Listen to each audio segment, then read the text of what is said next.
Dans la vastitude de l'océan, là où les vagues dansaient comme des ombres fluides sous les caprices du vent, Jonas voguait, seul, sur son petit bateau. La mer était son domaine, un espace où il se sentait libre, en communion avec la nature, mais aussi en alerte. Depuis son enfance, la mer lui avait appris des leçons profondes, le respect, la patience et la vigilance.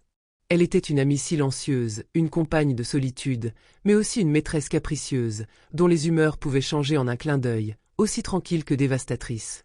Aujourd'hui, pourtant, quelque chose semblait différent. Jonas se tenait sur le pont de son bateau, un simple esquif qu'il manœuvrait avec habileté, ses mains rugueuses de pêcheur guidant les voiles.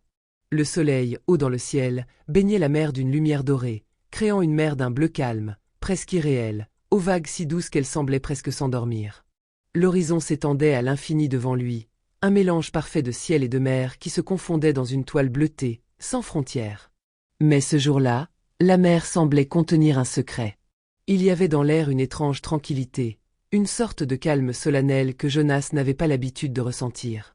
Le vent soufflait à peine, comme si la mer elle-même était en pause, dans l'attente. Jonas ressentait cette atmosphère d'une manière presque palpable, comme si la mer lui murmurait à l'oreille, lui demandant de prêter attention à quelque chose de bien plus grand que lui, quelque chose d'invisible, suspendu dans l'air. Ses pensées se perdirent un instant alors qu'il lançait sa canne à pêche, comme il le faisait chaque jour. Mais au fond de lui, il ne pouvait échapper à ce pressentiment, un sentiment désagréable qui le poussait à regarder sans cesse au loin, comme si l'océan allait lui offrir une révélation qu'il n'était pas encore prêt à comprendre. Ce n'était pas la mer qui était dangereuse aujourd'hui. C'était l'invisible qui semblait se rapprocher, un inconnu enfoui dans les profondeurs de la mer.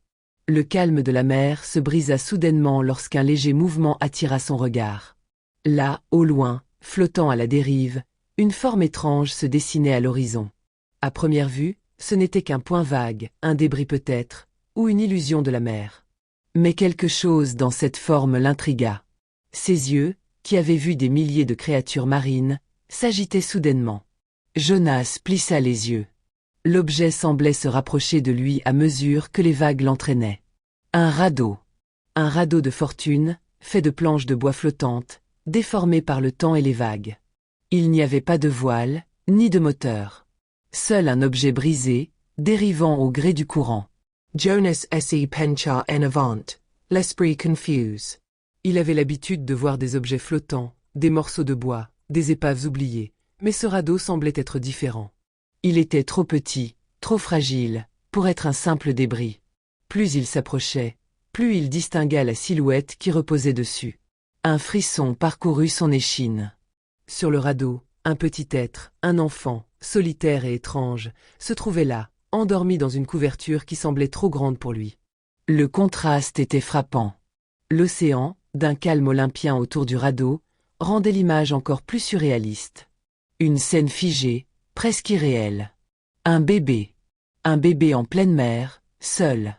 La mer, habituellement si vaste et impitoyable, semblait soudainement retenir son souffle, prête à révéler son secret. Jonas s'approcha encore, son cœur battant la chamade. Il n'arrivait pas à croire ce qu'il voyait. Le petit être, qui semblait ne pas avoir plus de quelques mois, était paisible, les yeux fermés, comme s'il n'avait jamais connu la violence de la mer, ni même l'angoisse d'être perdu. Mais il y avait quelque chose de dérangeant dans cette tranquillité. Un calme trop parfait, presque trop parfait pour être réel. Quand il fut assez près, Jonas tendit la main, d'abord lentement, son esprit travaillant à comprendre ce qu'il venait de découvrir. La mer était devenue silencieuse, comme si elle attendait lui-même de prendre une décision. Un frisson de peur se glissa le long de son dos. Peut-être était-ce un mirage, une illusion créée par la mer et le soleil? Peut-être était-ce le produit de son isolement prolongé en mer? Mais non. Ses yeux étaient clairs. Ce n'était pas un rêve. Il se pencha un peu plus près. Les yeux du bébé s'ouvrirent alors lentement, comme s'il avait attendu le moment précis. Les grands yeux de la petite fille se fixèrent sur lui, avec une intensité surprenante. C'était comme si elle le reconnaissait, comme si elle savait qu'il serait là pour la sauver. Un frisson étrange s'empara de lui. Ses yeux étaient pleins de vie, d'intelligence, mais aussi d'une profondeur inexplicable, comme si ce petit être connaissait des choses qu'aucun homme n'était censé savoir. L'instinct de Jonas, celui qu'il avait forgé au fil des années passées sur les vagues, lui cria de se retirer. Il savait que la mer était capricieuse. Que l'apparence de calme pouvait être trompeuse. L'enfant, seul et vulnérable, pouvait bien cacher un piège, un danger qu'il ne percevait pas encore. Mais un autre instinct plus viscéral s'éveillait en lui, un instinct de protection, de parenté silencieuse avec la petite créature, un instinct qui le poussait à agir, à ne pas laisser l'enfant seul. Il y avait quelque chose de plus grand que la mer qui se jouait ici. La mer, d'abord calme et sereine, commença à changer de manière inquiétante. Ce qui semblait être une journée paisible, presque irréelle, se transforma soudainement. Les vagues, jusqu'alors douces et rythmiques, se dressèrent contre lui, comme de puissants monolithes surgis des abysses. Elles frappaient le bateau de Jonas avec une violence inattendue, le soulevant et le faisant tanguer dans des mouvements incontrôlables. Le vent se leva d'un coup, une rafale glacée qui fit vaciller l'embarcation et souffla sur son visage, le mordant comme un couteau. L'air, auparavant doux, était devenu humide, presque salé, et chaque souffle semblait emporter l'intensité des cieux en colère. La mer n'était plus une compagne docile. Elle se rebellait, semblait vouloir l'éloigner, l'empêcher de poursuivre son geste. C'était comme si l'océan entier, dans toute sa majesté, rejetait l'idée de l'intervention humaine, comme si la mer avait ses propres règles, que l'homme ne comprenait pas, et qu'elle ne souhaitait pas partager. Les vagues s'élevaient de plus en plus haut, se brisant avec fracas, envoyant des éclats d'eau salée dans toutes les directions. Jonas, bien que solide dans ses fondations de pêcheur aguerri, ressentait une angoisse sourde dans ses entrailles. C'était comme si la mer elle-même devenait un obstacle insurmontable, une entité indomptable prête à tout pour préserver son secret. Mais alors, malgré la montée de la tempête, un autre instinct en Jonas émergea, un instinct humain primitif et indomptable. Le bébé, dans ses bras, était son seul ancrage, son seul lien avec la réalité. Le froid mordait sa peau, la mer rugissait autour de lui, mais rien ne pouvait éteindre cette flamme intérieure qui le poussait à avancer. Il avait vu la détresse dans les yeux de l'enfant, et son humanité, cette partie profonde et indéfendable de lui-même, prit le pas sur la prudence. Il se battit contre la houle, se pencha au-dessus du bord du bateau, et tendit les bras avec une rapidité étonnante, saisissant le radeau branlant. Ses doigts frémirent au contact du bois humide, mais il réussit, d'un geste ferme, à attirer le bébé vers lui, le ramenant contre sa poitrine avec un soin presque frénétique. Le contact du bébé contre sa peau fut immédiat, électrique. Une chaleur inhabituelle se propagea à travers ses bras, comme si une force invisible le traversait. C'était comme si un courant vital parcourait l'enfant, un lien ancien et mystérieux qui le reliait à lui. Le bébé, dans un dernier souffle d'énergie, émit un faible cri, un son presque inaudible mais plein de vie, comme si l'enfant, dans son état fragile, luttait pour se raccrocher à la vie. Ce cri perça l'air autour d'eux, mais la mer, elle, ne répondit pas. Au contraire, le vent s'intensifia, les vagues semblaient vouloir engloutir tout ce qu'il y avait autour. Jonas, d'un mouvement rapide, se redressa, repliant l'enfant contre lui, le serrant précieusement, comme un trésor fragile qu'il ne voulait pas perdre. Le ciel, qui avait été d'un bleu éclatant quelques instants plus tôt, se métamorphosa soudainement. Des nuages sombres et menaçants se pressèrent sur lui, un voile noir s'étendant rapidement, couvrant le soleil avec une vitesse alarmante. La lumière du jour se mua en une brume épaisse, d'une densité presque palpable, qui sembla engloutir le bateau et l'océan tout autour. La visibilité s'effritait à mesure que la brume montait, jusqu'à ce que la mer et le ciel se confondent, ne laissant plus aucune frontière entre les deux. Tout semblait se diluer dans une étrange torpeur. Jonas se sentit désorienté, comme si le monde autour de lui perdait son sens, comme si les repères familiers de l'océan s'effaçaient sous la pression d'un événement plus grand, plus ancien. Le vent hurlait autour de lui, mais il se sentit déconnecté de la tempête. Il n'était plus certain de savoir s'il était encore dans la réalité. Les vagues qui frémissaient autour de son bateau n'étaient plus seulement des vagues. Elles étaient des créatures vivantes, des forces naturelles conscientes de leur pouvoir. C'était la mer dans toute sa cruauté, mais aussi dans toute sa majesté, et Jonas était un simple témoin, un acteur involontaire, dans ce spectacle impitoyable. À travers ce voile de brume, Jonas aperçut un éclat. Quelque chose brillait autour du cou de l'enfant. Il se pencha un peu plus près, ses mains tremblantes caressant la peau fragile du bébé pour découvrir un médaillon, un petit pendentif doré accroché par une chaînette qui scintillait d'une lumière faible, presque surnaturelle, dans la lueur déclinante du jour. Intrigué, il dénoua doucement la chaîne autour du cou de l'enfant, découvrant le symbole gravé dans le métal. Une étoile à 5 branches, parfaite dans ses proportions, d'un dessin simple mais étrangement puissant.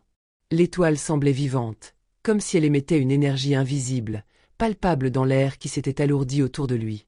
Ce symbole éveilla en Jonas un souvenir lointain, presque oublié, enfoui dans les recoins de son esprit. Il se rappela les histoires de son enfance, les légendes que sa mère lui racontait quand il était encore un jeune garçon. Des récits mystérieux d'un enfant des mers, un être que l'océan engendrerait un jour, porteur d'un pouvoir ancien et impénétrable. L'enfant serait, disait-elle, un catalyseur pour un changement profond dans l'histoire du monde, un être venu des vagues, guidé par les forces mystérieuses de l'océan. La légende disait que celui qui sauverait cet enfant serait lié à un destin bien plus grand, un destin qu'il ne pourrait ni fuir ni comprendre avant qu'il ne soit trop tard. Jonas se força à repousser ses pensées. Il ne pouvait pas se laisser emporter par de telles superstitions. La mer était dangereuse, mais il n'était pas un homme qui se laissait dominer par les mythes. Pourtant, quelque chose dans son ventre, une intuition bruyante, lui disait que ce qu'il vivait n'était pas ordinaire. Il ne savait pas encore pourquoi, mais il ressentait que cet enfant et ce symbole ne faisaient pas partie du monde qu'il connaissait. Il avait l'impression que cette rencontre allait changer sa vie, et plus encore, qu'elle changerait l'histoire même de ce qu'il avait toujours cru. Mais les histoires n'étaient que des histoires, n'est-ce pas? Alors qu'il regardait l'enfant dans ses bras, une chaleur étrange, douce mais intense, se propagea en lui. Ce n'était pas simplement la chaleur de la vie de l'enfant contre lui, mais quelque chose de plus profond, quelque chose d'inexplicable, comme un lien ancien, invisible mais palpable. C'était comme si, à ce moment précis, un voile se levait dans son esprit, une révélation silencieuse et profonde. Il n'eut même pas le temps de réfléchir davantage, que le bateau tanguait sous lui, léger, comme si une force invisible le poussait en arrière, l'incitant à s'éloigner de la mer. La mer, qui avait été d'une tranquillité presque irréelle, se métamorphosa en un être plus sauvage, plus insistant.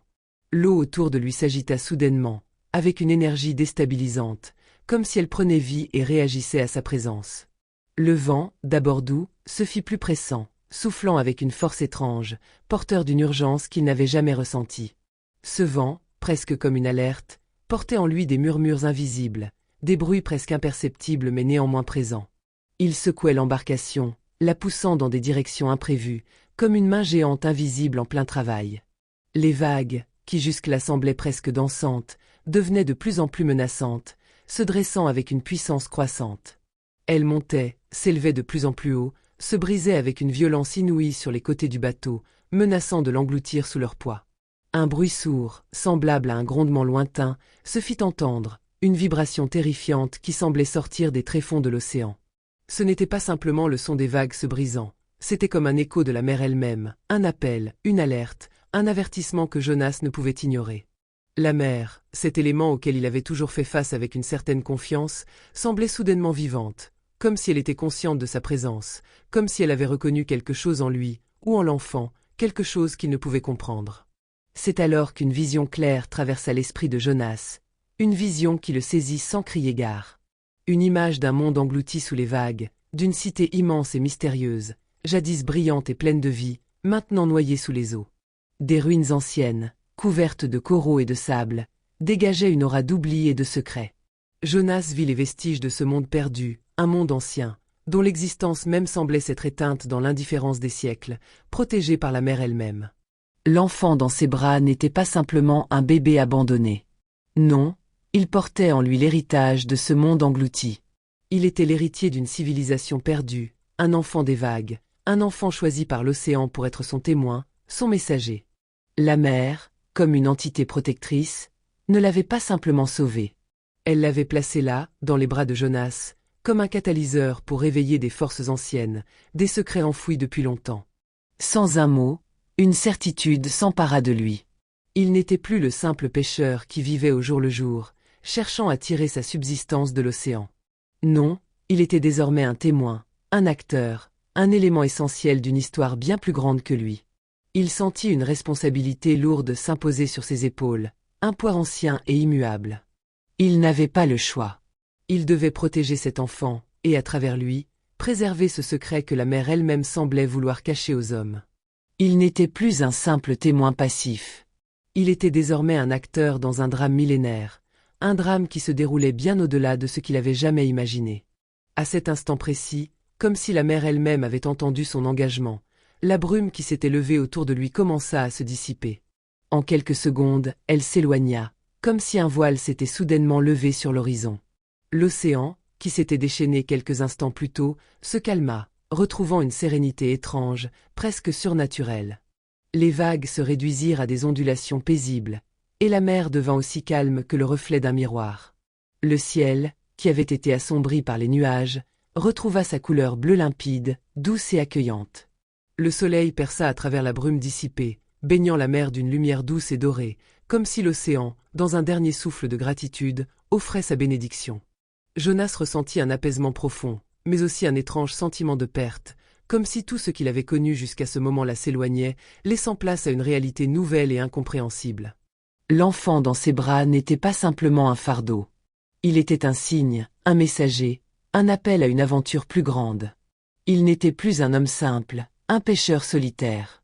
Il était désormais l'un des derniers témoins d'un mystère oublié depuis trop longtemps. La mer l'avait choisi pour une raison, et cette raison allait bientôt se révéler. Les vents étaient devenus calmes, porteurs d'une brise légère, presque douce.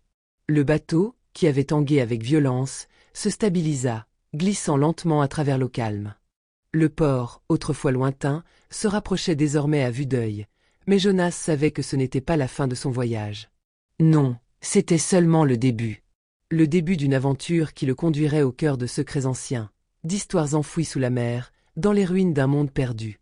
Il sentit en lui une détermination nouvelle, un appel plus fort que tout ce qu'il avait jamais connu.